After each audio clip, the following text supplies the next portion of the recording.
ಬಾಲಬೋಧ ಅನ್ನುವಂಥ ಗ್ರಂಥದಲ್ಲಿ 7ನೇಯ ಬೋಧೆ. ಈ 7ನೇ ಬೋಧೆಯಲ್ಲಿ ಪಂಚಕೋಶಗಳ ವಿಚಾರವನ್ನು ಹೇಳ್ತಾ ಟಿಪ್ಪಣಿಯೊಳಗೆ ನಿನ್ನೆ ದಿವಸ ಅನ್ನಮಯ ಕೋಶ, ಪ್ರಾಣಮಯ ಕೋಶ ಇವು ಆತ್ಮಸ್ವರೂಪ ಅಲ್ಲ, ಇವು ಆತ್ಮನಿಂದ ಅರಿಸಿಕೊಳ್ಳುವುದರಿಂದ ಅನಾತ್ಮವಾಗಿವೆ ಅಂತ ಹೇಳ್ತಾ ಈ ಎಲ್ಲ ಕೋಶಗಳಲ್ಲಿ ಬಲಿಷ್ಠವಾದ ಕೋಶ ಯಾವುದಂದ್ರೆ ಮನೋಮಯ ಕೋಶ ಅಂತ ಹೇಳಿದರು. ಇದು ಮನೋಮಯ ಕೋಶ ಪಂಚ ಜ್ಞಾನೇಂದ್ರಿಯ ಸಹಿತ ಮನಸ್ಸು ಕೂಡಿಕೊಂಡು ಮನೋಮಯ ಕೋಶ ಆಗಿದೆ. ಈ ಮನೋಮಯ ಕೋಶ ಜೀವಾತ್ಮನ ಬಂಧನಕ್ಕೂ ಮತ್ತು ಮೋಕ್ಷಕ್ಕೂ ಕಾರಣವಾಗಿದೆ. ಯಾವಾಗಲೂ ಮನಸ್ಸ ವಿಷಯಗಳ ಚಿಂತನೆಯನ್ನು ಮಾಡ್ತಾ ಅವುಗಳಲ್ಲಿ ಪ್ರವೃತ್ತಿಯಾಗಿ ಮತ್ತೆ ಏನಪ್ಪ ಅಂದ್ರೆ ವಾಸನೆ ಮೂಲಕವಾಗಿ ಜೀವಾತ್ಮನನ್ನು ಏನು ಮಾಡ್ತದೆ ಅಂತಂತಂದ್ರೆ ಜನನ ಮರಣ ಸಂಸಾರದಲ್ಲಿ ತಿರುಗಾಡಿಸ್ತದೆ. ಈ ಮನೋಮಯ ಕೋಶ ನಾನಲ್ಲ, ನನ್ನದು ಅಲ್ಲ ಅಂತ ಸ್ವರೂಪದ ಜ್ಞಾನದಿಂದ ತಿಳ್ಕೊಂಡು ಅದನ್ನು ಮಿಥ್ಯಾಕರಿಸಬೇಕು. ಮನಸ್ಸು ಹಿಡಿತಕ್ಕೆ ಬರಬೇಕಾಗಿತ್ತು, ಶಾಂತ ಆಗಬೇಕಾಗಿತ್ತು ಅಂತಂದರೆ ಅದಕ್ಕೆ ಅನುಷ್ಠಾನದ ಬಲ ಬೇಕು, ಶ್ರವಣಾದಿಗಳ ಬಲ ಬೇಕು. ಚಿಂತನ ಇತ್ತಂದ್ರೆ ಅದು ಮನಸ್ಸಿನಲ್ಲಿರುವ ವಾಸನೆ ಅನ್ನುವಂಥದ್ದು ನಿವಾರಣೆಯಾಗಿ ಅದು ಶಾಂತವಾಗಿ ಆತ್ಮಸ್ವರೂಪವನ್ನು ತಿಳ್ಕೊಂಡು ಧನ್ಯ ಆಗ್ತದೆ ಅಂತ ಹೇಳ್ತಾ ನಿನ್ನೆ ಅರ್ಧ ಆಗಿತ್ತು ಮನೋಮಯ ಕೋಶ, ಅದನ್ನು ಪೂರ್ಣ ಮಾಡ್ತಾರೆ. ಆದ್ದರಿಂದ ತತ್ವದರ್ಶಿ ಪಂಡಿತರು ಮನಸ್ಸಿಗೆ ಅವಿದ್ಯೆ ಎಂದು ಹೇಳುತ್ತಾರೆ. ಅಂದ್ರೆ ಅವಿದ್ಯೆ ಬೇರೆ ಅಲ್ಲ, ಮನಸ್ಸು ಬೇರೆ ಅಲ್ಲ. ನಹಿ ಅಸ್ತಿ ಅವಿದ್ಯಾ ಮನಸ್ಸೋ ಅತಿರಿಕ್ತೋ ಮನ ಏವ ಅವಿದ್ಯಾ ಭವಬಂಧ ಹೇತು ತಸ್ಮಿನ್ ವಿನಷ್ಟೇ ಸಕಲಂ ವಿನಷ್ಟಂ ವಿಜೃಂಭತೆ ಅಸ್ಮಿನ್ ಸಕಲಂ ವಿಜೃಂಭತೆ. ಮನಸ್ಸಂದ್ರನ ಅವಿದ್ಯಾ, ಅವಿದ್ಯೆ ಅಂದ್ರನ ಮನಸ್ಸ, ಅವಿದ್ಯಾ ರೂಪ ಮನಸ್ಸ ಅಥವಾ ಮನಸ್ಸ ರೂಪ ಅವಿದ್ಯಾ ಅದು ಬಂಧನಕ್ಕೆ ಕಾರಣ ಆಗ್ಯದ. ಯಾವಾಗ ಮನಸ್ಸ ಅದು ಚೇಷ್ಟೆ ಇರ್ತದೆ, ಮನುಷ್ಯನ ಒಂದು ಉತ್ಕೃಷ್ಟತೆ ಇರ್ತದೆ, ಆವಾಗ ಜಗತ್ತೂ ಸಹಿತ ಉತ್ಕೃಷ್ಟವಾಗಿ ತೋರ್ತದೆ. ಮನಸ್ಸು ಯಾವಾಗ ಲಯ ಆಗ್ತದೆ ಅವಾಗ ಜಗತ್ತೂ ಲಯ ಆಗ್ತದೆ. ಅದಕ್ಕೆ ಈ ರೀತಿಯಾಗಿ ತತ್ವದರ್ಶಿ ಪಂಡಿತರು ಅಂದರೆ ಆತ್ಮಜ್ಞಾನವನ್ನು ಮಾಡಿಕೊಂಡಂಥ, ಆತ್ಮದರ್ಶನ ಮಾಡಿಕೊಂಡಂಥ ಮಹತ್ತಮರು ಜ್ಞಾನಿಗಳು ಪಂಡಿತರು ಮನಸ್ಸಿಗೇನೆ ಅವಿದ್ಯೆ ಅಂತ ಕರೆದಾರ. ಯಾವುದರ ಮೂಲಕ ವಾಯುವಿನಿಂದ ಮೇಘಮಂಡಲದಂತೆ ಜಗತ್ತು ತೋರುತ್ತದೆಯೋ, ಮನಸ್ಸಿನ ತೋರುತ್ತದೆಯೋ ಆ ಮನಸ್ಸಿನ ಶೋಧನ ಮುಮುಕ್ಷುವಿನಿಂದ ಮಾಡಲಿಕ್ಕೆ ಯೋಗ್ಯವಾಗಿರುತ್ತದೆ. ಮನಸ್ಸಿನ ಶೋಧನ ಯಾಕೆ ಮಾಡಬೇಕು? ಮನಸ್ಸಿನ ಶೋಧನ ಅಂದರೆ ಮನಸ್ಸಿನ ವಿಚಾರ, ಮನಸ್ಸನ್ನು ಅಮನಸ್ಕ ಮಾಡುವ ವಿಚಾರ. ಅಮನಸ್ಕ ಮಾಡೋದಂದ್ರೆ ಏನೋ ಜ್ಞಾನದಿಂದ ಅದನ್ನು ಮಿಥ್ಯಾಕರಿಸಿ ಅದನ್ನು ಶಾಂತಗೊಳಿಸೋದು. ಈ ವಿಚಾರ ಯಾಕೆ ಮುಮುಕ್ಷುಗಳು ಮಾಡ್ಬೇಕಂದ್ರೆ, ಹೆಂಗೆ ಆಕಾಶದೊಳಗೆ ಮೇಘಮಂಡಲ ತೋರ್ತದಲ್ಲ, ಮೋಡಗಳು ತೋರ್ತಾವಲ್ಲ, ವಾಯುವಿನಿಂದ ತೋರ್ತಾವೆ. ವಾಯು ಅನುಕೂಲವಾದ ವಾಯು ಅಲ್ಲಿ ಬೀಸಾಕ್ ಚಲೋ ಮಾಡ್ತಂತಂದರೆ ಅಲ್ಲಿ ಮೋಡಗಳು ಎಲ್ಲ ಕವಿದು ಬಿಡ್ತವೆ. ಹಂಗೆ ಮನಸ್ಸಿನಿಂದ ಭವಬಂಧ ಅನ್ನುವಂಥದ್ದು ಅಥವಾ ಮನಸ್ಸಿನಿಂದ ಜನ್ಮಾದಿಗಳನ್ನುವಂಥವು ನಮಗೇನಾಗ್ಯಾವ ತೋರಾಕತ್ತಾವ. ಅದಕ್ಕೆ ಮನಸ್ಸನ್ನು ಏನು ಮಾಡಬೇಕು ಅಂತಂದ್ರೆ ಮುಮುಕ್ಷುನಾದಂಥವ ಶೋಧನ ಮಾಡಬೇಕು. ಮನಸ್ಸು ಶೋಧನ ಮಾಡೋದು ಅಂದ್ರೇನು? ಮನಸ್ಸಿನಲ್ಲಿರತಕ್ಕಂಥ ಕಲ್ಮಶಗಳನ್ನು ದೂರ ಮಾಡೋದು, ಮನಸ್ಸಿನಲ್ಲಿರುವ ಅನಾತ್ಮ ಭಾವನೆಯನ್ನು ದೂರ ಮಾಡೋದು. ಅಂದ್ರೇನು? ಶ್ರವಣಾದಿಗಳಿಗೆ ಅದನ್ನು ಹಚ್ಚೋದು. ಅದು ಶಬ್ದದ ಶಕ್ತಿ ವೃತ್ತಿಯಲ್ಲಿ ನಿಂತಿತ್ತಂತಂದರೆ ಅದನ್ನು ಲಕ್ಷಣ ವೃತ್ತಿಗೆ ಹಚ್ಚೋದು. ಲಕ್ಷಣ ವೃತ್ತಿ ಅಂದ್ರೆ ಏನು? ತತ್ ತ್ವಂ ಅಸಿ, ಈ 3 ಪದಗಳಿಂದ ಕೂಡಿದ್ದು ಮಹಾವಾಕ್ಯ ಐತಲ್ಲ, ತತ್ಪದ ಶೋಧನಕ್ಕೆ ಹಚ್ಚೋದು, ತ್ವಂ ಪದ ಶೋಧನಕ್ಕೆ ಹಚ್ಚೋದು. ಈ ರೀತಿಯಾಗಿ ಶೋಧನ ಮಾಡಿ ವಿರೋಧವಾದ ವಾಚ್ಯ ಭಾಗವನ್ನು ಬಿಟ್ಟು ಅವಿರೋಧವಾದ ಲಕ್ಷ್ಯ ಭಾಗದಲ್ಲಿ ಆ ಮನಸ್ಸನ್ನು ನಿಲ್ಲಿಸಿದ್ವಿ ಅಂದರೆ ಆ ಮನಸ್ಸು ಏನಾಗ್ತದೆ ಅಂದರೆ ಬ್ರಹ್ಮಸ್ವರೂಪ ಆಗ್ತದೆ. ಬ್ರಹ್ಮನನ್ನು ತಿಳಿದು ಬ್ರಹ್ಮಸ್ವರೂಪ ಆಗ್ತದೆ. ಅದಕ್ಕೆ ಆ ಮನಸ್ಸಿನ ಶೋಧನ ಮುಮುಕ್ಷಿಂದ ಮಾಡಲಿಕ್ಕೆ ಯೋಗ್ಯವಾಗಿರುತ್ತದೆ. ಇದರ ಶುದ್ಧವಾಗುತ್ತಿರಲು ಮನಸ್ಸು ಶುದ್ಧ ಆತಂದ್ರೆ ಅವನಿಗೆ ಭವಬಂಧ ಅನ್ನುವಂಥದ್ದು ನಿವಾರಣೆ ಆಗ್ತದೆ. ಮನಸ್ಸ ಎಲ್ಲದರಿಂದ ಮನಸ್ಸ ಈ ಭವಬಂಧಕ್ಕೆ ಕಾರಣ ಆಗ್ಯದ. ಸರ್ವ ದುಃಖಕ್ಕೂ ಮನಸ್ಸೇ ಕಾರಣ ಆಗ್ಯದ. ಮನಸ್ಸು ಶುದ್ಧ ಆಯ್ತು, ಮನಸ್ಸು ಶಾಂತ ಆಯ್ತು, ಮನಸ್ಸು ಬ್ರಹ್ಮಾಕಾರ ಆಯ್ತು ಅಂತಂದ್ರೆ ಅವನು ಮುಕ್ತ ಆಗಿಬಿಡ್ತಾನೆ. ಶರೀರಾದಿಗಳ ನಾನಲ್ಲ, ಶರೀರಾದಿಗಳನ್ನು ಅರಿಯುವಂಥ ಆತ್ಮಸ್ವರೂಪ ನಾ ಇದ್ದೇನೆ ಅಂತ ತಿಳಿದು ಆ ವೃತ್ತಿ ಅಂದರೆ ಮನುಷ್ಯನ ವೃತ್ತಿ ಬ್ರಹ್ಮಾಕಾರವಾಗಿ ಆತ್ಮಾಕಾರವಾಗಿ ಅದು ನಿಲ್ಲಾಕತ್ತಂದ್ರೆ ಶಾಂತತೆ ಬರ್ತದೆ. ಆ ಶಾಂತತೆಯಿಂದ ಏನಾಗ್ತದೆ, ಅವನು ಜೀವನ್ಮುಕ್ತನಾಗ್ತಾನೆ. ಅದಕ್ಕೆ ಇದರ ಶುದ್ಧವಾಗುತ್ತಿರಲು ಮುಕ್ತಿಯು ಕೈಯಲ್ಲಿದ್ದ ಫಲದಂತೆ ಆಗುತ್ತದೆ. ಮನಸ್ಸು ಶುದ್ಧ ಆತಂದ್ರೆ ಅವನಿಗೆ ಮುಕ್ತಿ ಅನ್ನೋಂಥದ್ದು ಬೇರೆ ಇಲ್ಲ, ಹೊರಗಿಲ್ಲ. ಕೈಯಾಗಿದ್ದ ನೆಲ್ಲಿಕಾಯ್ದಂತೆ ಕರತಲ ಮಲಕದಂತೆ ಅಂತಾರೆ ನೋಡ್ರಿ. ಅವ್ನು ಮುಕ್ತಿ ಎಂಬುದು ಬೇರೆ ಇಲ್ಲ. ದೂರವಿಲ್ಲವೋ ಮುಕುತಿ ದೂರವಿಲ್ಲವೋ ಅಂತ ಹೇಳ್ತಾರಲ್ಲ, ಮನಸ್ಸು ಅಶುದ್ಧ ಆಗಿರುವುದರಿಂದ ನಮಗೆ ಮುಕ್ತಿ ದೂರ ಆಗಿಬಿಟ್ಟದೆ. ಮನಸ್ಸು ಅಶುದ್ಧ ಯಾಕಾಗೈತೆ ಅಂದ್ರೆ ಜನ್ಮಾಂತರದ ವಿಷಯ ವಾಸನ, ಜನ್ಮಾಂತರದ ಪಾಪದ ವಾಸನ, ಇದು ಅಶುದ್ಧ ಆಗ್ಯದ. ಇದನ್ನು ಕಲ್ಮಶ ಕಳ್ಕೋಬೇಕು, ಶ್ರವಣಾದಿಗಳಿಗೆ ಹಚ್ಚಬೇಕು, ಆತ್ಮಜ್ಞಾನ ಆಗ್ಬೇಕು ಮನಸ್ಸಿಗೆ. ಮನಸ್ಸು ಶಾಂತ ಆಗ್ಬೇಕು, ವಿಷಯ ಚಿಂತನೆಯನ್ನು ಬಿಡಬೇಕು, ಮೋಹ ಮಮಕಾರ ಹೋಗ್ಬೇಕು. ಏನ್ರಿ, ಅವಾಗ ನಾನು ಬ್ರಹ್ಮಸ್ವರೂಪ ಇದ್ದೇನೆ ಅನ್ನುವಂಥ ದೃಢವಾದ ಜ್ಞಾನ ಆತಂದ್ರೆ ಮನಸ್ಸು ಅದರಿಂದ ಮುಕ್ತಿ ಆಗ್ತದೆ.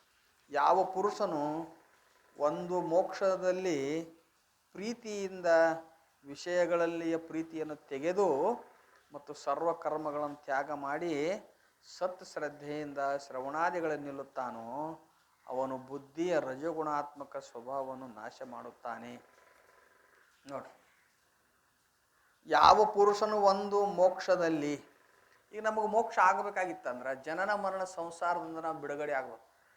ನೋಡ್ರಿ, ಜನನ ಮರಣ ಸಂಸಾರ ಭಾಳ ದೊಡ್ಡ ದುಃಖ. ಇದು ಎಷ್ಟು ಜನ್ಮ ತಿರುಗಿ ಬಂದಿದ್ದೇವೆ ನಾವು ವಿಚಾರ ಮಾಡಿ ನೋಡಿದ್ರೆ.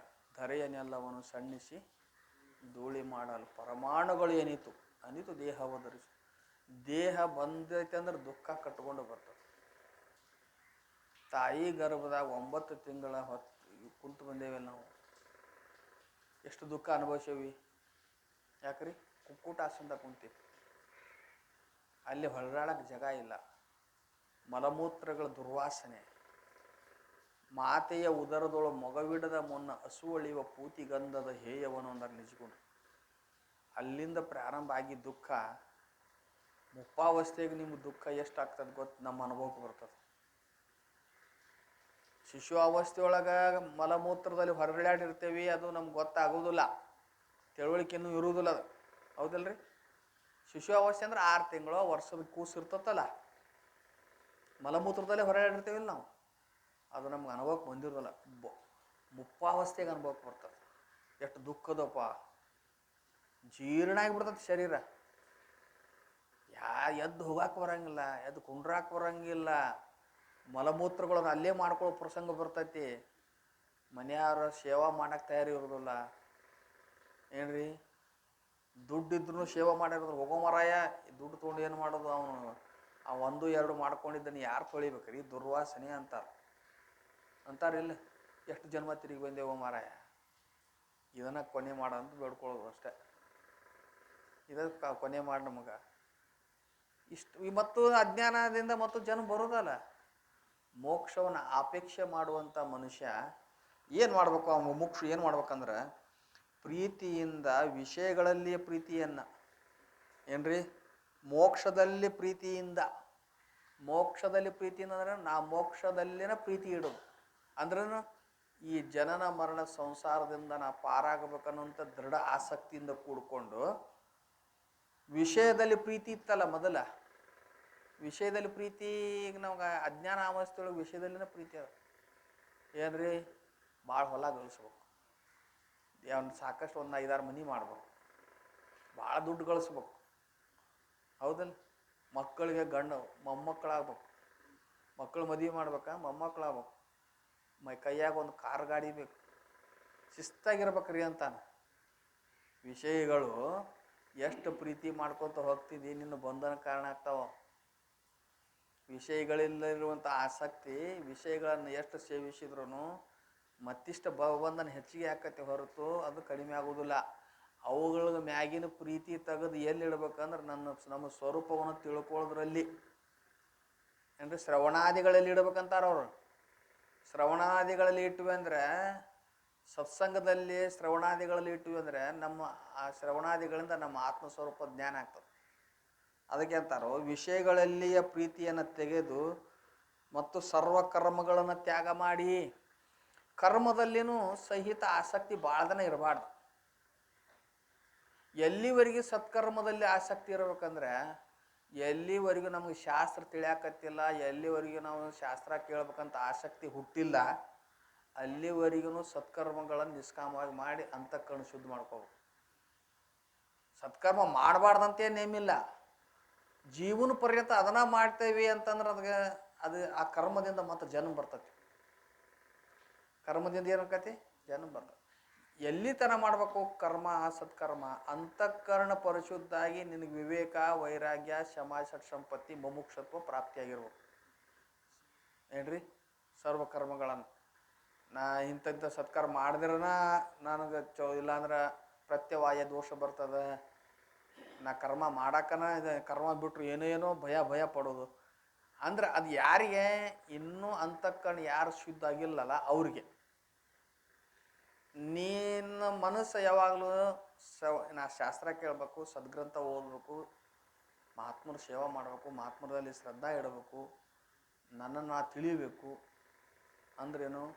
ಈ ಪ್ರಪಂಚಾದಿಗಳಲ್ಲಿ ವಿಷಯಗಳಲ್ಲಿ ಮೋಹ ಹೋಗಿರ್ಬೇಕು, ಮನಸ್ಸು ಶಾಂತ ಆಗಿರ್ಬೇಕು, ವೈರಾಗ್ಯ ದೃಢ ಆಗಿರ್ಬೇಕು. ಅವಾಗ ಕರ್ಮ ಬಿಡ್ಬೇಕು. ಕರ್ಮ ಬಿಡ್ಬೇಕಂದ್ರೇನು? ನೀ ಮಾಡಿದ್ರೆ ಮಾಡಬಹುದು, ಬಿಟ್ಟರೆ ಬಿಡಬಹುದು. ಮಾಡಬೇಕು ಅಂತ ಅಲ್ಲೇ ಉಳಿಯಂಗಿಲ್ಲ. ಹೊಲ ಎಲ್ಲಿ ತನ ಹರಬೋದು ಸ್ವಚ್ಛ ಮಾಡಿದ್ರಿ.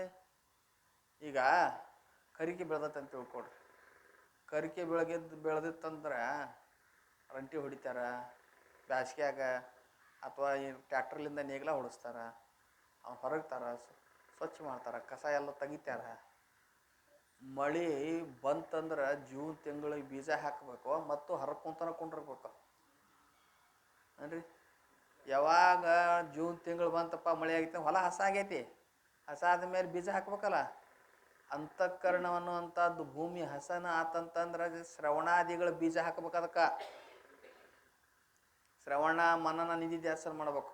ಅದಕ್ಕೆ ಮುಮುಕ್ಷು ಆದಂಥವ ಸರ್ವಕರ್ಮಗಳನ್ನು ತ್ಯಾಗ ಮಾಡಿ, ವಿಷಯಗಳಲ್ಲಿ ಪ್ರೀತಿಯನ್ನು ತ್ಯಾಗ ಮಾಡಿ, ಮೋಕ್ಷವನ್ನು ಪಡಿಬೇಕಪ್ಪ, ನಾ ಆತ್ಮಜ್ಞಾನ ಮಾಡ್ಕೋಬೇಕಂತ ಒಂದು ಉತ್ಕೃಷ್ಟ ಇಚ್ಛೆಯಿಂದ ಮತ್ತೇನು ತ್ಯಾಗ ಮಾಡಿ?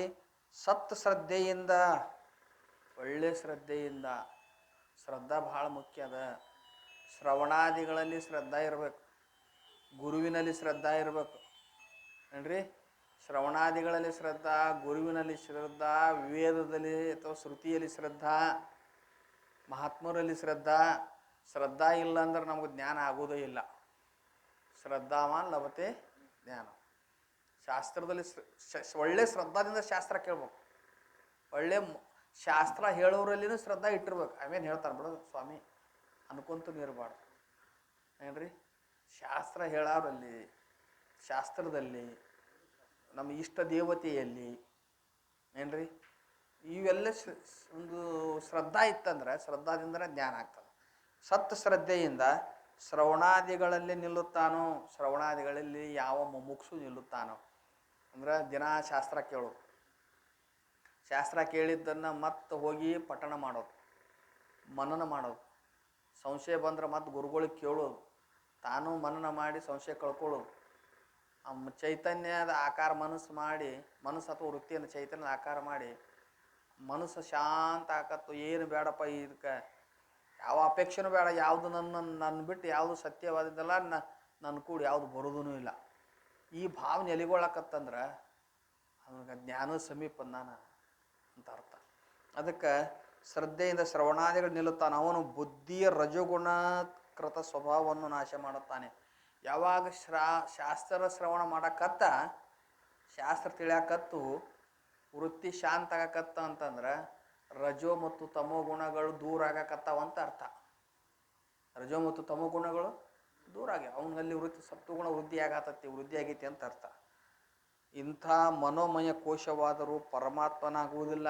ಇಷ್ಟೆಲ್ಲ ಹೇಳಿದ್ರು ನೋಡ್ರಿ. ಈಗ ಇಷ್ಟೆಲ್ಲ ಹೇಳಿದ್ರೂ ಈ ಮನೋಮಯ ಕೋಶ ಪರಮಾತ್ಮ ಸ್ವರೂಪ ಅಲ್ಲ.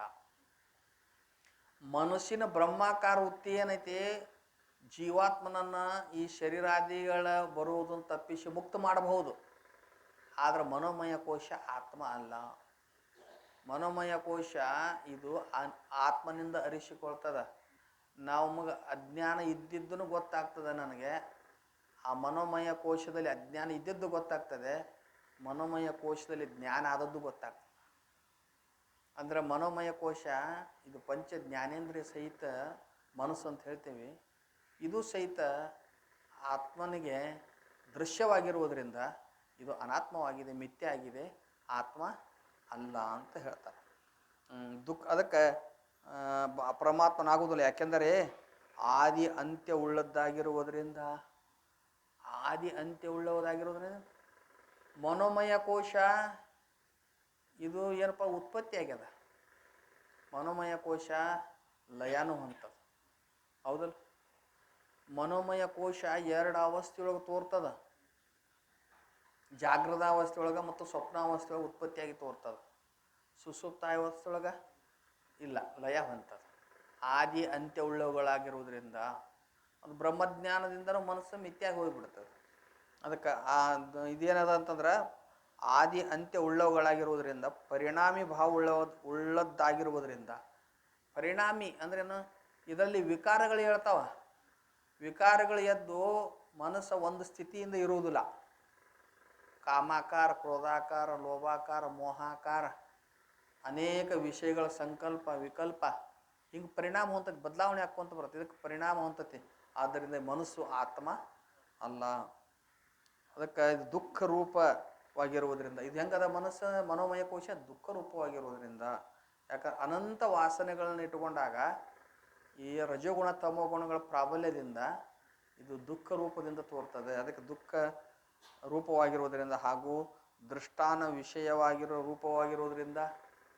ದೃಷ್ಟಾರೂಪ ಸಾಕ್ಷಿ, ದೃಷ್ಟ ಅಂದ್ರೆ ಅರಿಯವ, ಆ ಅರಿಯುವ ಆತ್ಮನಿಗೆ ಇದು ವಿಷಯವಾಗಿರುವುದರಿಂದ. ಯಾವುದು ವಿಷಯವಾಗಿರುತ್ತದೆಯೋ ಅದು ನಷ್ಟವಾಗಿ ಹೋಗ್ತದೆ. ಯದೃಶ್ಯಂ ತನ್ನಷ್ಟಂ, ಅದಕ್ಕೆ ನಾಶವಾಗುವುದರಿಂದ ಯಾವುದು ದೃಷ್ಟ ಆಗಿರುತ್ತದೆಯೋ ಅದು ದೃಶ್ಯ ರೂಪದಿಂದ ನೋಡಲ್ಪಡುವುದಿಲ್ಲ. ದೃಷ್ಟ ಇದ್ದಿದ್ದು ದೃಶ್ಯ ಆಗುವುದಿಲ್ಲ, ದೃಶ್ಯ ಇದ್ದಿದ್ದು ದೃಷ್ಟ ಆಗುವುದಿಲ್ಲ. ದೃಶ್ಯ ಇದ್ದಿದ್ದು ದೃಷ್ಟಾನಿಂದ ಅರಿಸಿಕೊಳ್ಳುವುದರಿಂದ ಅದು ನಾಶ ಆಗ್ತದೆ. ದೃಷ್ಟ ಇದ್ದದ್ದು ಯಾವಾಗಲೂ ಸತ್ಯವಾಗಿ ಇರ್ತದೆ ಅಂತ ಈ ರೀತಿಯಾಗಿ ಹೇಳಿದರು. ಈಗೇನು ಹೇಳ್ತಾರಂತಂದ್ರೆ ವಿಜ್ಞಾನಮಯ ಕೋಶವನ್ನು ಹೇಳ್ತಾರೆ. ಪಂಚ ಜ್ಞಾನೇಂದ್ರಿಯ ಸಹಿತ ವೃತ್ತಿಯಿಂದ ಕೂಡಿದ ಕರ್ತಾರೂಪ ಯಾವ ಬುದ್ಧಿ ಉಂಟೋ ಅದು ವಿಜ್ಞಾನಮಯ ಕೋಶವಾಗಿರುತ್ತದೆ. ವಿಜ್ಞಾನಮಯ ಕೋಶ ಅಂತ ಎದಕ್ಕಂತಾರ? ಪಂಚ ಜ್ಞಾನೇಂದ್ರಿಯ ಸಹಿತ ಬುದ್ಧಿ ಅಥವಾ ಬುದ್ಧಿವೃತ್ತಿ. ಪಂಚ ಜ್ಞಾನೇಂದ್ರಿಯ ಸಹಿತ ಬುದ್ಧಿವೃತ್ತಿಗೆ ಏನಂತಾರ? ವಿಜ್ಞಾನಮಯ ಕೋಶ ಅಂತಾರೆ. ಈ ವಿಜ್ಞಾನಮಯ ಕೋಶ ಬುದ್ಧಿ ಹೆಂಗೈತೆ ಅಂತಂದ್ರೆ ಕರ್ತಾರೂಪ ಐತೆ. ಮನಸ್ಸ ಕರಣ ರೂಪದೊಳಗಿರ್ತದೆ. ಕರಣ ಅಂದ್ರೆ ಸಾಧನ, ಕರ್ತ ಅಂದ್ರೆ ಆ ಕರಣದಿಂದ ಒಂದು ಕರ್ಮ ಮಾಡವ. ಬುದ್ಧಿ ಕೈಯಾಗ ಮನಸ್ಸು ಇರ್ತೈತಲ್ಲ, ಬುದ್ಧಿವೃತ್ತಿ ಕೈಯೊಳಗೆ ಬುದ್ಧಿ ಮನಸ್ಸು ಇರ್ತದೆ. ಬುದ್ಧಿ ಕರ್ತ ಅದ, ಮನಸ್ಸು ಕರಣ ಅದ.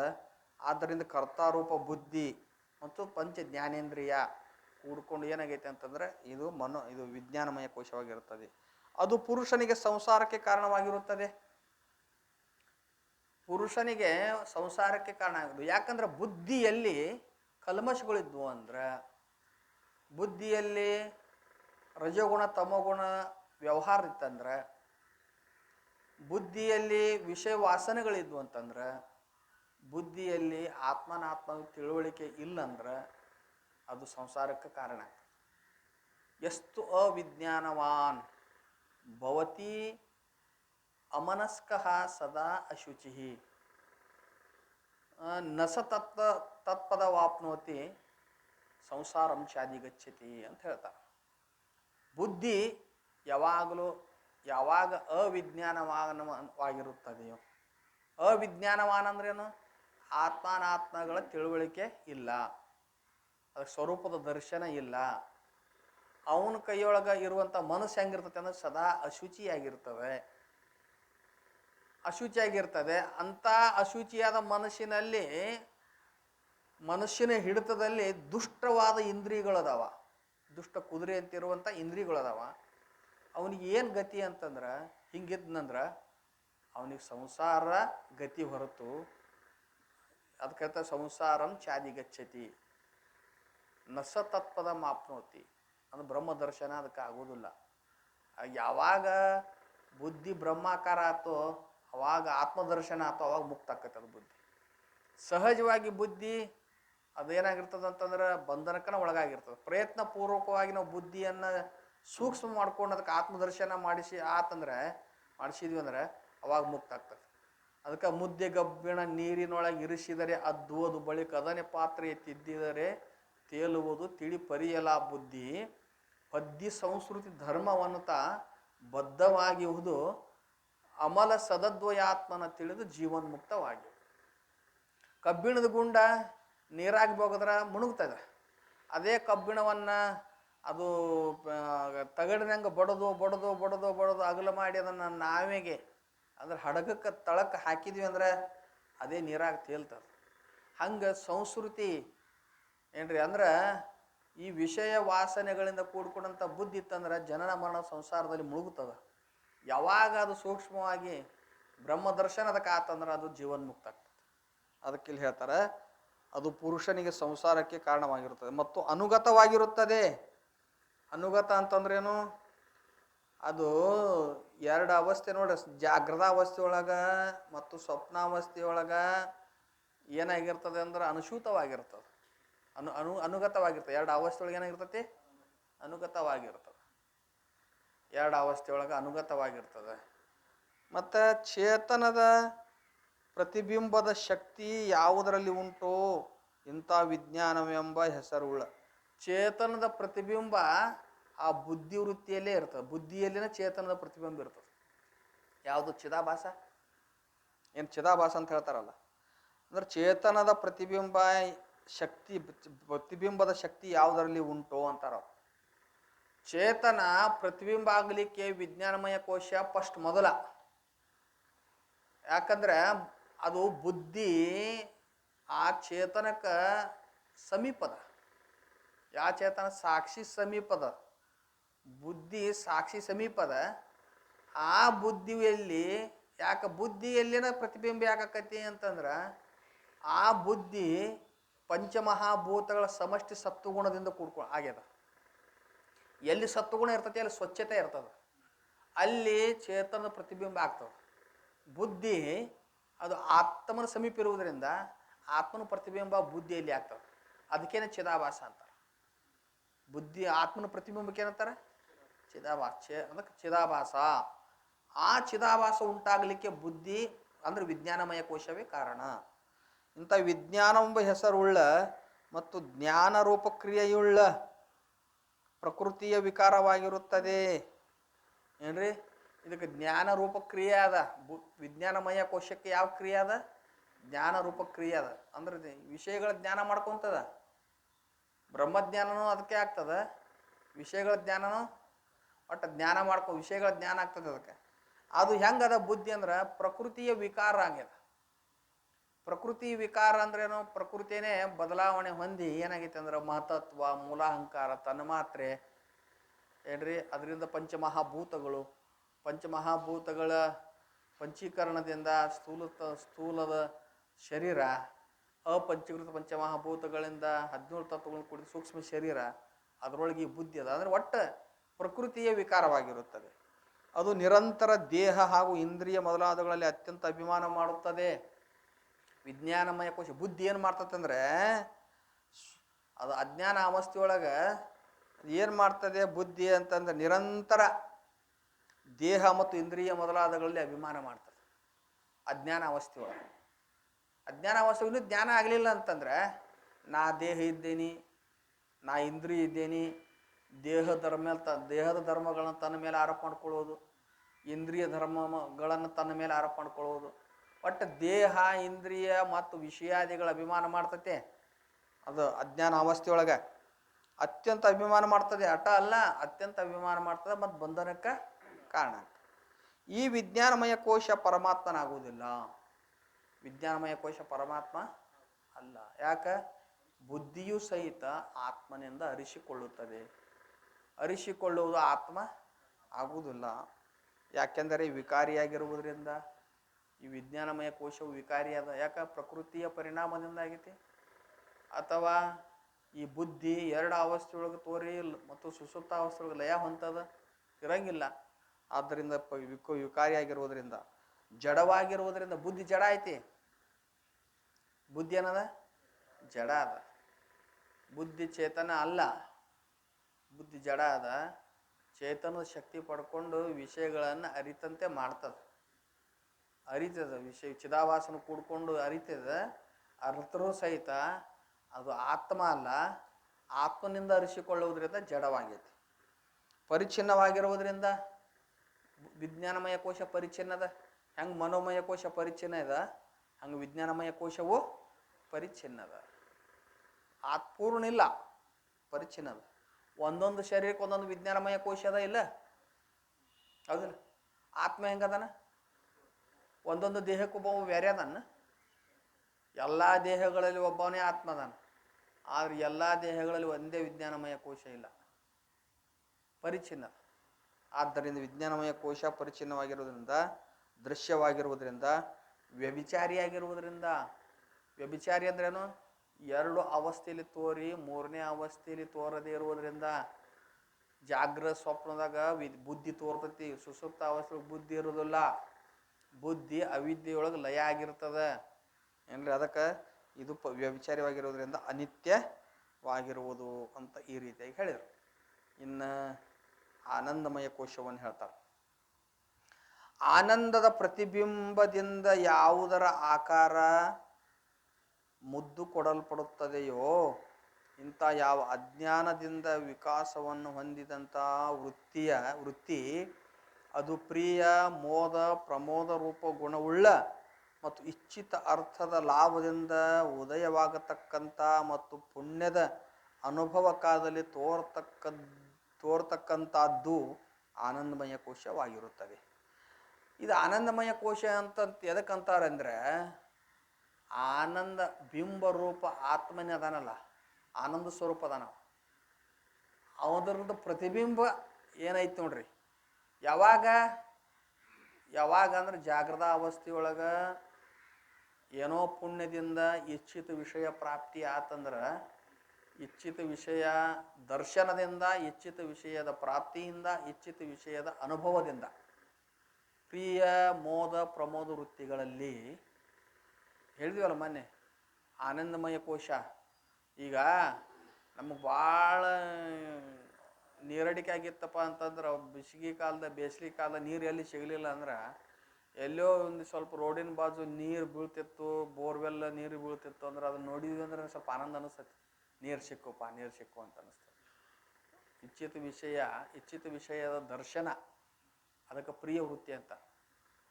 ಇಚ್ಛಿತ ವಿಷಯ ಅಲ್ಲಿ ಸಮೀಪ ಹೋಗಿ ಬೊಗಸ್ಯಾಗ ನೀರು ಹಿಡ್ಕೊಂಡ್ವಿ ಅಂದ್ರೆ ಅದಕ್ಕೆ ಮೋದ ವೃತ್ತಿ ಅಂತ. ಇನ್ನಷ್ಟು ವೃತ್ತಿ ತಟಸ್ಥಾಗಿ ಅಂದ್ರೆ ಅಂತರ್ಮುಖ ಆಗಿ ನಮ್ಮ ಆನಂದ, ನಮ್ಮ ಬಿಂಬರೂಪ ಆತ್ಮದ ಆನಂದ ಅಲ್ಲಿ ತೋರ್ತದೆ. ಅದು ಇಚ್ಛಿತ ವಿಷಯದ ಪ್ರಾಪ್ತಿಯಿಂದ ಮೋದ ವೃತ್ತಿ ಅಂತಾರೆ. ಅದನ್ನು ನೀರು ಕುಡಿಯುವಾಗ ಆನಂದ ಅನ್ನಿಸ್ತದೆ. ಏನಪ್ಪ ಜೀವ ಉಳಿತೀನಪ್ಪ, ಭಾಳ ನೀರಡಿಕೆ ಆಗಿತ್ತು ಅಂತ. ಅದಕ್ಕೆ ಅದನ್ನು ಯಾವುದೇ ಇಚ್ಛಿತ ವಿಷಯದ ಅನುಭವ ಮಾಡ್ತಿರ್ತೀವಿ ಅಂದ್ರೆ ತೊಗೊತೀವಿ, ಸ್ವೀಕಾರ ಮಾಡ್ತಿರ್ತೇವಲ್ಲ, ಆ ಪ್ರಸಂಗದೊಳಗೆ ನಮ್ಮ ಸ್ವರೂಪದ ಆನಂದನ ಅದ. ವಿಷಯಗಳಲ್ಲಿ ಆನಂದ ಇಲ್ಲ. ವಿಷಯಗಳಲ್ಲಿ ಒಂದು ವೇಳೆ ಆನಂದ ಇದ್ದಿದ್ರೆ ಏನ್ರಿ, ಮಳೆಗಾಲದಾಗ ಚಳಿಗಾಲದಾಗ ಕಂಬಳಿ ಹೊತ್ತಂಗೆ ನೀ ಬ್ಯಾಸಿಗೆಯಾಗ ಹೊತ್ಕೋಬೇಕಾಗಿತ್ತು. ಹೌದಿಲ್ಲ? ಒಂದು ಬ್ಯಾಸಿಗೆ ಯಾಕೆ ತೆಗಿತಿ ಅದನ್ನು? ಕಂಬಳಿ ಒಳಗೆ ಆನಂದ ಇದ್ದಿದ್ರೆ ಅದು ಯಾವಾಗ ಬೇಕಾಗಿತ್ತು. ಹೌದಿಲ್ಲ? ಊಟ ಮಾಡ್ತೀಯಲ್ಲ, ವಿಷಯಗಳಲ್ಲಿ ಆನಂದ ಇದ್ರೆ ಬರೀ ದಿನ ಹುಗ್ಗಿನ ಉಣ್ಬೇಕು ನೀ. ಬೇರೆ ಅಡ್ಗೆ ಈಗ ಮತ್ತು ಬೇರೆ ಅಡ್ಗೆ ಇಚ್ಛಾ ಮಾಡಬಾರ್ದು. ಹುಗ್ಗಿ ಉಂಡ ಮೇಲೆ ಅನ್ನ ತೊಂಬ ಅಂತ ಯಾಕಂತಿದ್ದಿ? ಹುಗ್ಗಿ ಒಳಗೆ ಅದ ಇವನೇ ಆನಂದ. ಅದೇನು ಮಾಡ್ತದೆ ಅಂದ್ರೆ ಆನಂದ ನಮ್ಮ ಒಳಗದ, ಹೊರಗಿಲ್ಲ. ಒಂದು ವೇಳೆ ವಿಷಯಗಳಲ್ಲಿ ಆನಂದ ಇದ್ದಿದ್ರೆ ಮಗ ನೌಕರಿಗೆ ಹೋಗಿದ್ದಂದ್ರೆ ಭಾಳ ದಿವಸಲಿಂದ ಅಮೇರಿಕಕ್ಕೆ ಹೋಗಿದ್ದ ಅಂತಂದ್ರೆ ಬಂದಾಗ ಒಂದೇ ದಿನ ಫಸ್ಟ್ ಗಾಡಿ ಇಳಿದ ಮ್ಯಾಲ ಅಪ್ಕೊಂತಿಯಲ್ಲ, ಆ ಸುಖ ಆ ಆನಂದ ಮರನೇ ದಿನ ಇರೋದಿಲ್ಲ. ಯಾಕೆ? ಇದ್ರಿಗೆ ಅದನ್ನ ಮತ್ತವ್ರ ಅದು ವಿಷಯಗಳಲ್ಲಿ ಆನಂದ ಇದ್ದಿದ್ರೆ ಯಾವಾಗಲೂ ಇದು ಯಾವಾಗ ಬಂದಾನ್ರಿ, ನಿನ್ನೆ ಬಂದಾನ ಒಂದು 4 ದಿನ ಹೋತಂದ್ರೆ ಸಹಜ ಆಕತ್ ಮತ್ತೆ, ಹೌದಲ್ಲ? ಅವಾಗ ಅದು ಮೊದಲಿನ ಪ್ರೀತಿ ಇರ್ತಲ್ಲ, ಗಾಡಿ ಇಳಿದ ತಕ್ಷಣ ಆ ಪ್ರೀತಿ ಇರ್ತೈತೇನ? ಅದು ವಿಷಯಗಳಲ್ಲಿ ಆನಂದ ಇಲ್ಲ. ಅದು ಏನಾಗೈತೆ ಅಂತಂದ್ರೆ ವಿಷಯಗಳ ದರ್ಶನ, ವಿಷಯಗಳ ಪ್ರಾಪ್ತಿ, ವಿಷಯಗಳನ್ನು ಅನುಭವಿಸುವಾಗ ನಮ್ಮ ಅಂತಃಕರಣ ವೃತ್ತಿ ಅಂತರ್ಮುಖವಾಗಿ ಸಾತ್ವಿಕ ಆಗ್ತದೆ, ಅಂತರ್ಮುಖವಾಗಿ ತಟಸ್ಥವಾಗಿ ನಿಲ್ತದೆ. ಆವಾಗ ಆನಂದ ಪ್ರಾಪ್ತಿ ಆಕೈತಿ. ಆ ಆನಂದಕ್ಕನ ಆನಂದಮಯ ಕೋಶ ಅಂತಾರೆ. ಮತ್ತು ಅಷ್ಟೇ ಅಲ್ಲದೆ ಏನಂತಾರೆ ಅವರು, ಅಜ್ಞಾನದಿಂದ ವಿಕಾಸ ಹೊಂದಿದಂಥ ಅಜ್ಞಾನದಿಂದನೇ ವಿಕಾಸ ಹೊಂದಿದ್ದು ಆನಂದಮಯ ಕೋಶ. ಯಾಕಂದ್ರೆ ಅಜ್ಞಾನನ ಐತಲ್ಲ, ವಿಷಯಗಳನ್ನು ಸೇವಿಸುವುದು ಅದು ಒಂದು ಅಜ್ಞಾನವೇ. ನಿದ್ರೆಯಲ್ಲಿ ವೃತ್ತಿ ಅಡಗುವುದು ಅಲ್ಲಿ ಒಂದು ಅಜ್ಞಾನ ಐತಲ್ಲ, ಸುಸುಪ್ತಾವಸ್ಥೆ ಒಳಗೆ. ಏನ್ರಿ ತುಲಾವಿದ್ಯೆ ಅಂತ ಹೇಳ್ತಾರೆ. ಹೊಂದಿದಂಥ ವೃತ್ತಿ ಅದು ಪ್ರಿಯ, ಮೋದ, ಪ್ರಮೋದ ರೂಪ ಗುಣವುಳ್ಳ ಮತ್ತು ಇಚ್ಛಿತ ಅರ್ಥದ ಲಾಭದಿಂದ ಪ್ರಾಪ್ತಿಯಾಗ ಉದಯವಾದಂಥ ಮತ್ತು ಪುಣ್ಯದ ಅನುಭವದ ಇನ್ನೂ ಒಮ್ಮೆ ಆನಂದಕತೆ. ಯಾವಾಗ ಆನಂದಕತೆ ಅಂದ್ರೆ ಅಕಸ್ಮಾತಾಗಿ ನಾವು ಪುಣ್ಯದ ಅನುಭವ ಕಾಲದಲ್ಲಿ, ಈಗ ನಾವು ದಾನ ಮಾಡಿದ್ವಿ, ಜಪ ಮಾಡಿದ್ವಿ, ಎಲ್ಲ ಮಾಡಿ ಪುಣ್ಯದ ಕೆಲಸ ಮಾಡಿದ್ವಿಲ್ಲ, ನಾನು ಜನ್ಮ ಸಾರ್ಥಕ ಆಯ್ತು ನೋಡಪ್ಪ, ಪುಣ್ಯ ಮಾಡೀನಿ, ಮುಂದೆ ನಂಗೆ ಸುಖ ಸಿಗ್ತೈತೆ, ಭಗವಂತ ಒಲಿತಾ ನನಗಂತ ನಮ್ಮೊಳಗೆ ನಾವು ತಲೆ ಹಾಕ್ತಿರ್ತೀವಿ, ಹೌದಿಲ್ಲ? ಆನಂದ ಹಾಕಿರುತ್ತೆ. ಏನಂದ ಇವತ್ತಿನ ದಿವಸ ನಾವು ಪುಣ್ಯ ಮಾಡೀನಿ, ಆವಾಗ ವೃತ್ತಿ ಅಂತರ್ಮುಖ ಆಗಿರ್ತದೆ. ಅಂತರ್ಮುಖ ಆಗಿ ನಮ್ಮ ಆನಂದ ನಮಗೆ ತೋರ್ತಿರ್ತದೆ. ಅಲ್ಲಿ ಅಂತರ್ಮುಖ ವೃತ್ತಿಯೊಳಗೆ ನಮ್ಮ ಆತ್ಮದ ಆನಂದ ಪ್ರತಿಬಿಂಬಿಸಿ ಅನುಭವಕ್ಕೆ ಬರ್ತಿರ್ತದೆ. ಅದು ಆನಂದಮಯ ಕೋಶನ ಅಂತ ಹೇಳ್ತಾರೆ. ಅಲ್ಲಿ ತೋರ್ತಕ್ಕಂಥದ್ದು ಆನಂದಮಯ ಕೋಶವಾಗಿರ್ತದೆ. ಪುಣ್ಯಶಾಲಿ ದೇಹದಾರಿ ಮಾತ್ರ ಪ್ರಯತ್ನವಿಲ್ಲದೆ ತಾನೇ ಆನಂದ ರೂಪನಾಗಿ ಯಥಾರ್ಥವಾದ ಆನಂದವನ್ನು ಹೊಂದುತ್ತಾನೆ. ಏನ್ರಿ ಈ ಪುಣ್ಯ ಏನಂತಾರ ಅವರು? ಪುಣ್ಯಶಾಲಿ ದೇಹದಾರಿ ಮಾತ್ರ. ಈಗ ಹಿಂದಿನ ಜನ್ಮಾದಿಗಳಲ್ಲಿ ಸಾಧಿಸಿ ಬಂದಾನ, ಅಥವಾ ಅವ ದೇವತಾ ಸ್ವರೂಪ ಐತೆ ಅಂತ ತಿಳ್ಕೊರಿ, ಅವನ ದೇವತಾನೇ ಜನ್ಮ ತೊಗೊಂಡು ಬಂದಾನಂದ್ರೆ ಅವ ಹುಟ್ಟುತ್ತಲೇ ಬ್ರಹ್ಮಜ್ಞಾನಿನೇ ಇರ್ತಾನೆ. ಸಿದ್ಧಾರೂಢಪ್ಪನಂತವ್ರು, ಗರಗದ ಮಡಿವಾಳಪ್ಪನಂತವ್ರು, ಅಲ್ಲಿ ಸರಿಪಜ್ಜರು, ಇವ್ರು ಅವತಾರಿ ಪುರುಷರು, ಹೌದಲ್ಲ? ಪುಣ್ಯಶಾಲಿ ಪುರುಷರು ಇವ್ರ. ಏನಂತಾರ ಅವರು? ಪುಣ್ಯಶಾಲಿ ದೇಹದಾರಿ ಅಂದ್ರೆ ಜನ್ಮಾಂತರಗಳು ಸಾಧಿಸಿ ಬಂದಿರಬೇಕು, ಇದೊಂದು ಕೊನೆ ಜನ ಇರಬೇಕು, ಅಥವಾ ದೇವತೆಯೇ ನರಜನ್ಮವನ್ನು ಪಡ್ಕೊಂಡು ಬಂದಿರಬೇಕು, ಅವನು ಬ್ರಹ್ಮಜ್ಞಾನಿ ಇರಬೇಕು ಅಂತವ. ಇದಕ್ಕೆ ಜಾಸ್ತಿ ಈ ಜನ್ಮದ ಪ್ರಯತ್ನ ಮಾಡಂಗಿಲ್ಲ. ಅವನು ಸಹಜವಾಗಿ ಆನಂದ ಸ್ವರೂಪದ ಆನಂದವನ್ನು ಅನುಭವಿಸ್ತಾ ಇರ್ತಾನ. ಏನ್ರಿ ಪುಣ್ಯಶಾಲಿ ದೇಹದಾರಿ ಮಾತ್ರ ಪ್ರಯತ್ನವಿಲ್ಲದೆ ತಾನೇ ಆನಂದ ರೂಪನಾಗಿ ಯಥಾರ್ಥವಾದ ಆನಂದವನ್ನು ಹೊಂದುತ್ತಾನೆ. ಸುಸುಪ್ತಿಯಲ್ಲಿ ಈ ಆನಂದಮಯ ಕೋಶದ ಸ್ಫೂರ್ತಿ ಅಧಿಕವಾಗಿರುತ್ತದೆ. ನಾವು ಆನಂದಮಯ ಕೋಶವನ್ನು ಎಲ್ಲಿ ವಿಶೇಷವಾಗಿ ತಿಳಿಬೇಕಂದ್ರೆ ಸುಸುಪ್ತ ಅವಸ್ಥೆ ಒಳಗೆ ನಿದ್ದೆ ಮಾಡುವಾಗ ಆನಂದವಾಗಿ ಗೊರಕಿ ಹೊಡಿತಿರ್ತಾನೆ ನೋಡ್ರಿ, ಅಲ್ಲಿ ವಿಶೇಷವಾಗಿ ಆನಂದ ಅನುಭವಿಸ್ತೇವಲ್ಲ ನಾವು, ಅದಕ್ಕೆ ಆನಂದಮಯ ಕೋಶ ವಿಶೇಷವಾಗಿ ಅಲ್ಲಿ ತಿಳ್ಕೋಬೇಕು ಅಂತ ಹೇಳ್ತಾರೆ. ಮತ್ತು ಸ್ವಪ್ನ ಜಾಗೃತಗಳಲ್ಲಿ ಇಷ್ಟ ವಸ್ತುವಿನ ದರ್ಶನ, ಸ್ವಪ್ನದಲ್ಲಿ ಜಾಗೃತಾವಸ್ಥೆಯಲ್ಲಿ ಅಲ್ಲಿನೂ ಆನಂದ ನಮಗೆ ಅನುಭವಕ್ಕೆ ಬರ್ತದೆ. ಹೆಂಗೆ ಅನುಭವಕ್ಕೆ ಬರ್ತದೆ? ಪ್ರಿಯ, ಮೋದ, ಪ್ರಮೋದ ರೂಪ ವೃತ್ತಿಯೊಳಗೆ ಅನುಭವಕ್ಕೆ ಬರ್ತದೆ. 2 ಅವಸ್ಥೆಯೊಳಗೆ ಪ್ರಿಯ, ಮೋದ, ಪ್ರಮೋದ ವೃತ್ತಿಯೊಳಗೆ ಅನುಭವಕ್ಕೆ ಬರ್ತದೆ ಆನಂದಮಯ ಕೋಶ. ಸುಸುಪ್ತಾವಸ್ಥೆಯೊಳಗೆ ನಿದ್ರಾ ರೂಪದಿಂದ ಅನುಭವಕ್ಕೆ ಬರ್ತದೆ. ಏನ್ರಿ ಅದಕ್ಕೆ ಈ ಇಷ್ಟ ವಸ್ತುವಿನ ದರ್ಶನ, ಲಾಭ ಮತ್ತು ಭೋಗದಿಂದ ಕಿಂಚಿತ್ ಆಗುತ್ತದೆ. ಆದ್ರೆ ಪ್ರಿಯ, ಮೋದ, ಪ್ರಮೋದ ವೃತ್ತಿಯೊಳಗೆ ಆಗುವಂಥ ಆನಂದ ಸುಸುಪ್ತ ಅವಸ್ಥೆಯಲ್ಲಿ ಆಗುವ ಆನಂದಕ್ಕೆ ಹೋಲಿಸಿದ್ರೆ ಕಿಂಚಿತ್ತದ. ಸುಸುಪ್ತಾವಸ್ಥೆಯೊಳಗ ಆಗುವ ಆನಂದ ಗಾಢ ನಿದ್ರೆಯೊಳಗ ಅದು ಪೂರ್ಣಾನಂದವೇ. ವಿಷಯಗಳಿಂದ ಆಗುವ ಆನಂದ ಪೂರ್ಣಾನಂದ ಅಲ್ಲ, ಅಷ್ಟು ಅದು ಗಾಢವಾಗಿರುವುದಿಲ್ಲ. ಸ್ವಲ್ಪ ಅದರ ದೃಷ್ಟಿಯಿಂದ ಇದು ನೋಡಿದ್ರೆ ಇದು ಕಿಂಚಿತ್ ಇರ್ತದೆ ಏನು. ಈ ಆನಂದಮಯ ಕೋಶವಾದರೂ ಪರಮಾತ್ಮನಾಗುವುದಿಲ್ಲ. ಈ ಆನಂದಮಯ ಕೋಶ ಪರಮಾತ್ಮ ಅಲ್ಲ. ಯಾಕೆಂದರೆ ಸೋಪಾಧಿಕವಾಗಿರುವುದರಿಂದ. ಆನಂದಮಯ ಕೋಶ ಸೋಪಾಧಿಕವಾಗಿದೆ, ಆತ್ಮ ನಿರುಪಾಧಿಕವಾಗಿದ್ದಾನೆ. ಆತ್ಮದ ಆನಂದ ನಿರುಪಾಧಿಕ ಆನಂದ ಏನ್ರಿ. ಆನಂದಮಯ ಕೋಶ ರೂಪಾನಂದ ಸೋಪಾಧಿಕ ಆನಂದ. ಜಾಗ್ರ ಸ್ವಪ್ನಗಳಲ್ಲಿ ಇಷ್ಟ ವಸ್ತುವಿನ ದರ್ಶನ, ಲಾಭ ಮತ್ತು ಅನುಭವ, ಅಲ್ಲಿನ ವಿಷಯದ ಉಪಾಧಿ ಅದ. ನಿದ್ರಾವಸ್ಥೆಯೊಳಗೆ ಏನು ಉಪಾಧಿ ಇಲ್ಲ ಅಂದ್ರೂ ಅವಿದ್ಯಾ ವೃತ್ತಿ ರೂಪ ಉಪಾಧಿ ಅದ. ಅವಿದ್ಯಾ ವೃತ್ತಿ ರೂಪ ಉಪಾಧಿ ಅದ. ಅದಕ್ಕೆ ಇಲ್ಲಿ ಈ ಆತ್ಮದ ಆನಂದ ಏನೈತಲ್ಲ, ಯಾವ ಉಪಾಧಿ ಇಲ್ಲದೆ ಇದ್ರೂ ಆತ್ಮ ಆನಂದ ಸ್ವರೂಪ ಅದ, ಅವು ನಿರುಪಾಧಿಕ ಅದ. ಇದು ಆನಂದಮಯ ಕೋಶ ಸೋಪಾಧಿಕವಾಗಿತ್ತು, ಅದಕ್ಕೆ ಮಿಥ್ಯೆ ಆಗಿದೆ. ಪ್ರಕೃತಿ ವಿಕಾರವಾಗಿರುವುದರಿಂದ ಆನಂದಮಯ ಕೋಶ ಪ್ರಕೃತಿ ವಿಕಾರ. ಈಗ ನಿದ್ದೆ ಮಾಡೋದೇನೈತಲ್ಲ, ಸುಸುಪ್ತ ಅವಸ್ಥೆ, ಅಲ್ಲಿ ಅವಿದ್ಯೆ ಐತಲ್ಲ, ಅದು ಪ್ರಕೃತಿ ವಿಕಾರನಲ್ಲ, ಅವಿದ್ಯೆ. ಮತ್ತು ಹೊರಗೆ ವಿಷಯಗಳಿಂದ ನಾವೇನಪ್ಪ ಅಂತಂದ್ರೆ ಸುಖ ಪಡಿತೀವಲ್ಲ, ಅದು ವಿಷಯಗಳು ಪ್ರಕೃತಿ ವಿಕಾರನಲ್ಲ. ಅದಕ್ಕೆ ಅಲ್ಲಿ ಆನಂದವೂ ಪ್ರಕೃತಿ ವಿಕಾರವಾಗಿರುವುದರಿಂದ, ಪುಣ್ಯಕ್ರಿಯೆಯ ಕಾರ್ಯವಾಗಿರುವುದರಿಂದ, ಆನಂದಮಯ ಕೋಶ ಪುಣ್ಯ ಕಾರ್ಯವಾಗಿರುವುದರಿಂದ, ಪುಣ್ಯಕ್ರಿಯೆಯ ಕಾರ್ಯವಾಗಿರೋ ಅಂದ್ರೆ ಪುಣ್ಯಕ್ರಿಯೆ ಮಾಡಿದಾಗ ಅವಾಗ ಆನಂದ ಒಮ್ಮೆ ಆಗ್ತೈತಲ್ಲ, ಅಲ್ಲಿಯೂ ಸೋಪಾಧಿಕ ಐತದ. ಮತ್ತು ವಿಕಾರದಿಂದ ಕೂಡಿದ ಸಮೂಹಗಳಿಂದ ಕೂಡಿರುವುದರಿಂದ, ಮತ್ತು ವಿಕಾರದಿಂದ ಕೂಡಿದ ಸಮೂಹಗಳಿಂದ ಕೂಡಿಕೊಂಡಿರುವುದರಿಂದ ಅಂದ್ರೇನು, ವಿಕಾರ ಉಳ್ಳದ ಆನಂದಮಯ ಕೋಶ ಮಿಂಚಿನಂತೆ ತೋರಡಗತೈತಿ. ಹೌದಿಲ್ರಿ? ನಾವು ವಿಷಯದ ಆನಂದ ಅನುಭವಿಸ್ತೇವಲ್ಲ, ಎಷ್ಟು ಹೊತ್ತು ಅನುಭವಿಸ್ತೇವ್ರಿ ನಾವು? ಹೌದಲ್ಲ? ಈಗ ಊಟ ಮಾಡುವಾಗ ಆನಂದ ಆಕೈತಿ, ಭಾಳ ಅಂದ್ರೆ ಒಂದು 10-20 ನಿಮಿಷ ಊಟ ಮಾಡ್ತೀವಿ, ಒಂದು ಅರ್ಧ ತಾಸು ಆನಂದ ಇರ್ತೈತಿ. ಉಂಡ ಮೇಲೆ ಚೆನ್ನಾಗಿ ತೃಪ್ತಿ ಅನ್ನಿಸ್ತದ. ಒಂದು 2-3 ತಾಸು ಬಿಟ್ವಿ ಅಂದ್ರೆ ಮತ್ತೆ ಆನಂದ ಹೋತದ. ಒಂದು ಅರ್ಧ ತಾಸನಾಗ ಹೋತದ. ಜಾಮೂನ್ ತಿಂದಾಗ ಭಾರಿ ಆನಂದ ಅನ್ನಿಸ್ತತೆ. ಒಂದು 4 ತಾಸು ಬಿಟ್ಟು ಮತ್ತೊಂದು ಜಾಮೂನ್ ತೊಂಬ ಅಂತ ಹೇಳ್ತೈತಿ. ಹೌದಲ್ಲ? ಅದೇನಾಕೈತಿ, ಅದು ವಿಕಾರ ಹೊಂತದ. ಅದಕ್ಕೆ ಆ ತೋರಿ ಅಡಗ್ತದ. ನಿದ್ರಾನಂದವೂ ತೋರಿ ಅಡಗ್ತದ. ಹೌದಲ್ಲ? 2 ತಾಸಿದ ಪುಣ್ಯ ಇದ್ರೆ ಒಂದು 4-5 ತಾಸು 5-6 ತಾಸು ಮತ್ತೆ ಎಚ್ಚರ ಆಗ್ತದೆ. ಆದ್ರೆ ಸದಾ ಸ್ವರೂಪದ ಆನಂದ ಅನುಭವಿಸೋವ ವಿದ್ಯಾನಂದ ಅಂತ ಇದೇನೈತೆ ನೋಡ್ರಿ. ಎಷ್ಟು ಹೆಂಗೆ ಬ್ರಹ್ಮಾಕಾರ ವೃತ್ತಿ ಆಕೈತಿ, ಹಂಗಂಗೆ ಆನಂದ ಹೆಚ್ಚಿಗೆ ಆಗ್ತದೆ. ಅದು ಆನಂದ ಸ್ವರೂಪ ಅನ್ನುವಂಥದ್ದು ನಮ್ಮ ಬ್ರಹ್ಮ ಆತ್ಮದ ಸ್ವರೂಪವೇ ಆನಂದ ಆಗೈತಿ. ಅದು ಆತ್ಮನಿಗೆ ಮಿಥ್ಯತ್ವ ಹೇಳಕ್ಕೆ ಬರಂಗಿಲ್ಲ. ಆನಂದಮಯ ಕೋಶ ಮಿಥ್ಯ ಅದ. ಯಾಕೆ? ಇದು ಪ್ರತಿಬಿಂಬ ಆನಂದವಾಗಿದೆ, ಮಿಂಚಿನಂತೆ ತೋರೆಡುತ್ತದೆ. ಪಂಚಕೋಶಗಳನ್ನು ಸಹ ಯುಕ್ತಿಯಿಂದ ಮತ್ತು ಶ್ರುತಿಯಿಂದ ನಿಷೇಧ ಮಾಡಿದ ಮೇಲೆ, ಪಂಚಕೋಶಗಳನ್ನು ಒಂದು ಯುಕ್ತಿಯಿಂದ ಅಂದ್ರೆ ಆತ್ಮನಿಂದ ಅರಿಸಿಕೊಳ್ಳುವುದರಿಂದ ಇವು ಮಿಥ್ಯಾದ ಅನಾತ್ಮದ ಅಂತ ಹಿಂಗೆ ಹೇಳ್ತೇವಲ್ಲ. ಮತ್ತು ಯುಕ್ತಿಯಿಂದ ಪಂಚಕೋಶಗಳನ್ನು ಸಹ ಯುಕ್ತಿಯಿಂದ ಮತ್ತು ಶ್ರುತಿಯನ್ನು ಪಂಚಕೋಶಗಳಿಗೆ ಮಿಥ್ಯಾ ಅಂತ ಹೇಳ್ಯಾವ. ನಿಷೇಧ ಮಾಡಿದ ಮೇಲೆ ಅವುಗಳ ನಿಷೇಧದ ಅವಧಿ ಬೋಧ ರೂಪ ಸಾಕ್ಷಿ ಅವಶೇಷ ಉಳಿಯುತ್ತದೆ.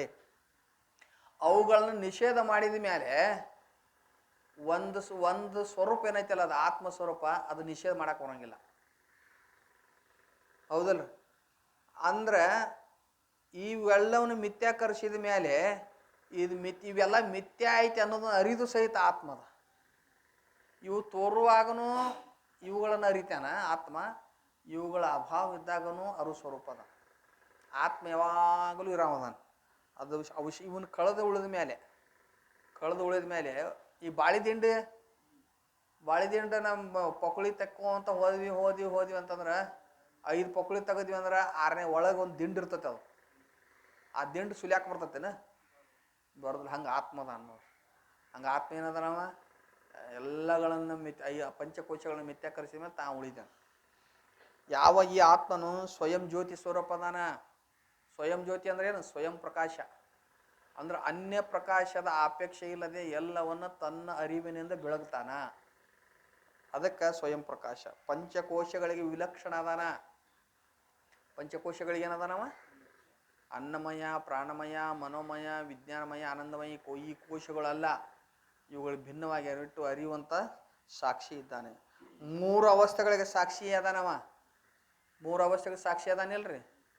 ಜಾಗ್ರ, ಸ್ವಪ್ನ, ಸುಷುಪ್ತಿ. ಈ 3 ಅವಸ್ಥೆಗಳಲ್ಲಿ 5 ಕೋಶಗಳು ಬರ್ತಾವೆ. ಈ 3 ಅವಸ್ಥೆಗಳಿಗೆ ಏನದನವ ಸಾಕ್ಷಿಯಾಗಿ ನಿರ್ವಿಕಾರ ಅದಾನ.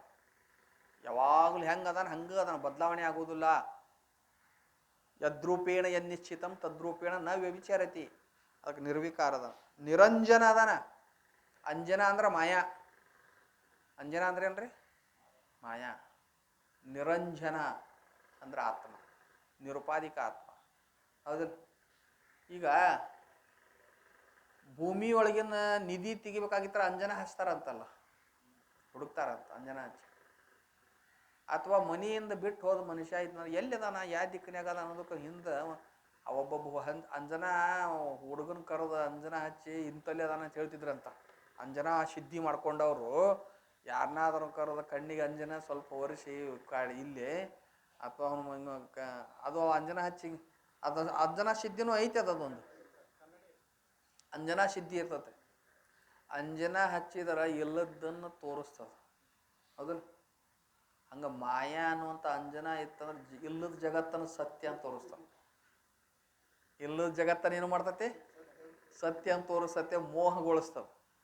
ಈ ಅಂಜನ ಮಾಯಾರೂಪ ಅಂಜನ ಇಲ್ಲದ್ದು ಯಾವುದಂದ್ರೆ ನಿರಂಜನ. ಅದು ಆತ್ಮ, ನಿರ್ಗುಣ ಆತ್ಮ, ಸದಾ ಆನಂದ ಬ್ರಹ್ಮರೂಪವಾಗಿರುತ್ತೆ. ನಿರಂಜನ ಅಂದರೆ ಯಾವ ನಿರುಪಾಧಿಕವಾದ ಆತ್ಮ ಸದಾ ಬ್ರಹ್ಮಸ್ವರೂಪವಾಗಿರುತ್ತೆ. ಅವನು ವಿಪಶ್ಚಿತ್ ಪುರುಷನಿಂದ ಆ ಆತ್ಮ ಅಂದ್ರೆ ಈ ಪಂಚಕೋಶಗಳನ್ನು ಅರಿಯುವಂಥ ಆತ್ಮ ವಿಪಶ್ಚಿತ್ ಪುರುಷ ಅಂದ್ರೆ ಜ್ಞಾನಿ, ಪಂಡಿತ, ಪಂಡಿತರು, ವಿದ್ವಾಂಸರು, ಜ್ಞಾನಿಗಳು. ಈ ಪುರುಷರಿಂದ ಈ ಆತ್ಮದನಲ್ಲ, ಪಂಚಕೋಶಗಳಿಗೆ ವಿಲಕ್ಷಣವಾದ ಆತ್ಮದನಲ್ಲ, ಈ ಆತ್ಮಭಾವದಿಂದ ತಿಳಿಲಿಕ್ಕೆ ಯೋಗ್ಯನಾಗಿದ್ದಾನೆ. ಅಂದ್ರೆ ಈ ಬ್ರಹ್ಮಜ್ಞಾನಿಗಳು, ವಿದ್ವಾಂಸರು ಈ ಆತ್ಮನನ್ನು ಬ್ರಹ್ಮರೂಪದಿಂದ ತಿಳಿಸಿಕೊಡ್ತಾರ. ಪಂಚಕೋಶಗಳಿಗೆ ಅತೀತವಾದ ಆತ್ಮನನ್ನು ಬ್ರಹ್ಮರೂಪದಿಂದ ತಿಳಿಸ್ಕೊಡ್ತಾರ ಅಂತ ಈ ರೀತಿಯಾಗಿ ಪಂಚಕೋಶಗಳ ವಿಚಾರವನ್ನು ಹೇಳಿದರು. ಈಗ ಟಿಪ್ಪಣಿ ಮುಗೀತು ನೋಡ್ರಿ.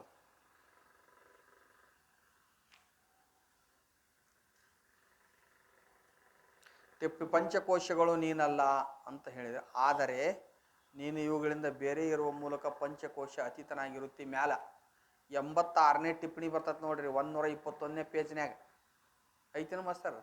ಹಾಂ, ಮ್ಯಾಲ ಈ ಟಿಪ್ಪಣಿ ಮುಗೀತ್ರಿ. ಈಗ ಮ್ಯಾಲೇನ ಪಂಚಕೋಶಗಳು ನೀನಲ್ಲ, ಆದರೆ ನೀನು ಇವುಗಳಿಂದ ಬೇರೆ ಇರುವ ಮೂಲಕ ಪಂಚಕೋಶ ಅತೀತನಾಗಿರುತ್ತಿ. ಪಂಚಕೋಶಗಳು ನೀನಲ್ಲ, ಇವುಗಳಿಗೆ ನೀನು ಭಿನ್ನವಾಗಿ ಬ್ಯಾರೆ ಇರುತ್ತೆ. ಅದಕ್ಕೆ ಪಂಚಕೋಶ ಅತೀತನಾಗಿರುವುದರಿಂದ ಆಗಿರುತ್ತೆ. ಒಂದು ವೇಳೆ ಕಥನ ಮಾಡಲ್ಪಟ್ಟಂಥ ಯಾವ ಅನ್ನಮಯ ಮೊದಲಾದ ಕೋಶಗಳಿರುತ್ತವೆಯೋ ಅವು ಅನುಭವಕ್ಕೆ ವಿಷಯ ಮಾಡಲ್ಪಟ್ಟಿರುತ್ತವೆ. ಆವಂತಾನ ಆತ್ಮ ಪಂಚಕೋಶಕ್ಕೆ ಅತೀತ ಆಗ್ಯಾನಂತೀರಿ. ಪಂಚಕೋಶಗಳಿಗೆ ಅತೀತವಾದ ಆತ್ಮ ಒಬ್ಬ ಅದಾನ ಅನ್ನೋದು ನಮ್ಮ ಅನುಭವಕ್ಕೆ ಯಾಕೆ ಬರುವಲ್ಲ? ಪಂಚಕೋಶಗಳು ಅನುಭವಕ್ಕೆ ಬರ್ತಾವ, ಇವ್ಯಾಕೆ ಅನುಭವಕ್ಕೆ ಬರುವಲ್ಲ ಅಂತಂದ್ರೆ ಅವ್ರ ಮುಂದೆ ಏನು ಹೇಳ್ತಾರ? ಯಾವುದರಿಂದ ಪಂಚಕೋಶಗಳು ಅನುಭವಕ್ಕೆ ಬರ್ತಾವ ಆ ಅನುಭವ ಸ್ವರೂಪ ಆತ್ಮ ಐತಿ. ಅನುಭವ ಸ್ವರೂಪ ಆತ್ಮನನ್ನು ಅನುಭವ ಮಾಡುವವರು ಯಾರು? ವಿಜ್ಞಾತಾರಮರೇಖೇನ ವಿಜಾನೀಯಾತ್. ಅರಿಯುವ ಆತ್ಮನನ್ನು ಅರಿಯುವವರು ಯಾರು? ಅರಿಯುವ ಆತ್ಮವನ್ನು ಅರಿಯಾಮ ಒಬ್ಬ ಅದಾನಂದ್ರೆ ಆತ್ಮ ಅನಾತ್ಮ ಆಗ್ಬೇಕಾಕತಿ. ಹೌದಲ್ಲ? ಆತ್ಮ ಜಡ ಆಗ್ಬೇಕಾಕತಿ. ಆತ್ಮನು ಜಡ ಆಗೈತೆ ಅಂತಂದ್ರೆ ಅದು ಮತ್ತೊಂದು ಅದಕ್ಕೆ ಅಧಿಷ್ಠಾನ ಬೇರೆ ಹೇಳ್ಬೇಕಲ್ಲ. ಅದಕ್ಕೆ ಆತ್ಮನನ್ನು ಅರಿಯವ್ರು ಯಾರಿಲ್ಲ, ಅದು ಅನುಭವ ಸ್ವರೂಪ ಅದ. ಆ ಪಂಚಕೋಶಗಳು ಅನುಭವ ಮಾಡಲ್ಪಟ್ಟಿವೆ, ಆದ್ದರಿಂದ ಅವು ಮಿಥ್ಯೆ ಅದಾವ. ಆತ್ಮ ಅನುಭವ ಮಾಡಲ್ಪಡುವುದಿಲ್ಲ. ಆತ್ಮನನ್ನು ಅವನ ಸ್ವಯಂ ಜ್ಯೋತಿ ಸ್ವರೂಪ, ಸ್ವಯಂ ಪ್ರಕಾಶದಿಂದ ಅನುಮಾನದಿಂದ ತಿಳ್ಕೋಬೇಕು ಹೊರತು ಪ್ರತ್ಯಕ್ಷವಾಗಿ ಅದು ಅನುಭವಕ್ಕೆ ಬರೋದಿಲ್ಲ.